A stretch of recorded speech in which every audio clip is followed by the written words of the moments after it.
Steve Jobs, Elon Musk, Warren Buffett, Bill Gates, Ted Turner. Success leaves clues, kids. I just named 5 of the greatest names in business in the last 150 years. And they all have one thing in common. They're ball busters. They're hard as nails. Where does that leave you? I still work 50, 60 hours a week. And I haven't had to work in 35 years. You're not willing to do anything. You're not willing to sacrifice anything to be a high-performance person. I don't want to be like that. No, most people don't. I want to be liked. Yeah, well, see, you want to fit in. I'm the only speaker that you're ever going to hear that really, with all his heart, doesn't give a shit. If I leave here you liking me, I did something wrong.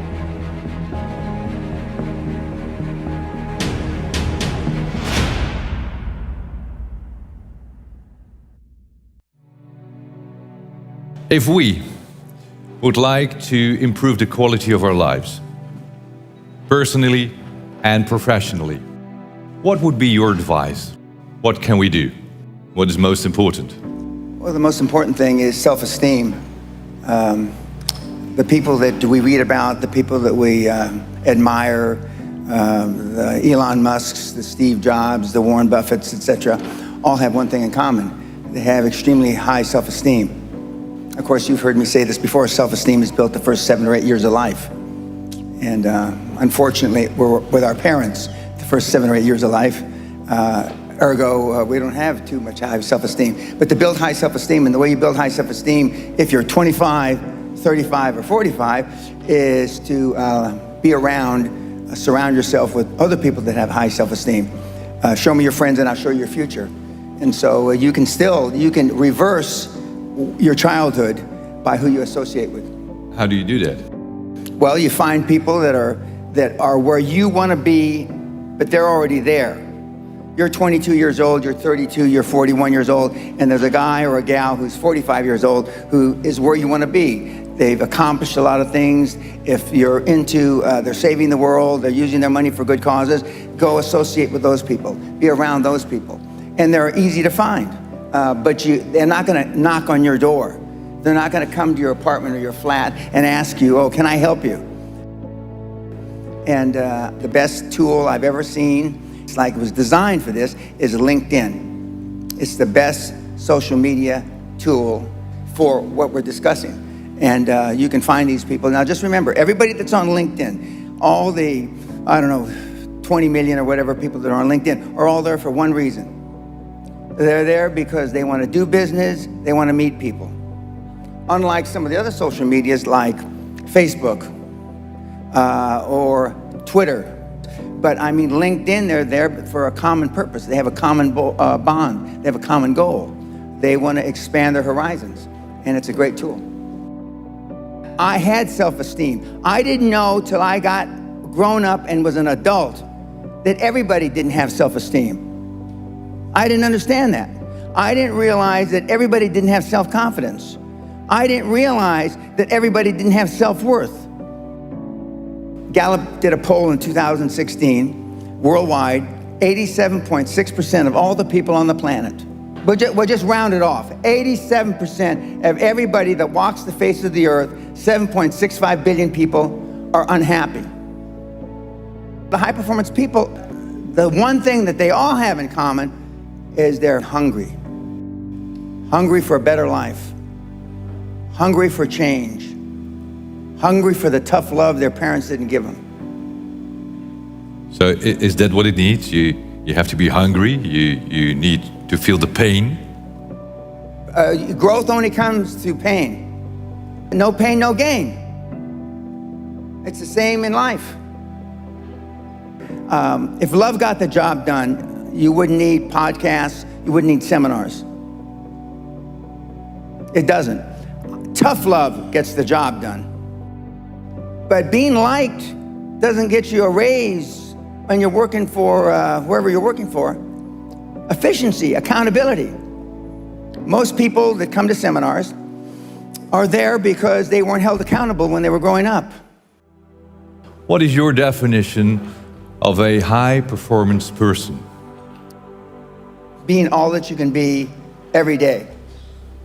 24/7, 365, being all you can be. I asked the question a couple days ago. How many of you can raise your hand, but how many of you have kids?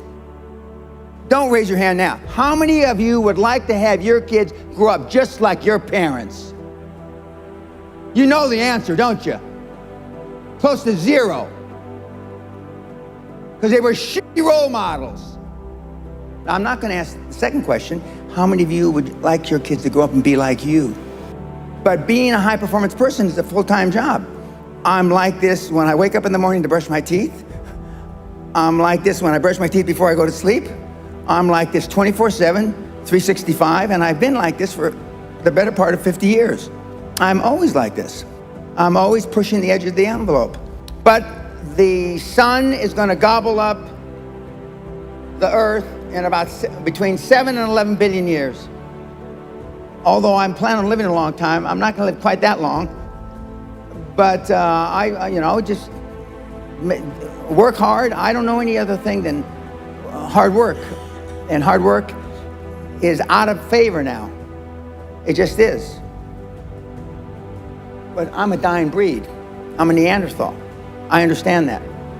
I'm sad to say that because I know it's a sad commentary for the human race. Because you're not willing to make any sacrifices to be high performance. I still work 50, 60, I don't consider it work. I still work 50, 60 hours a week.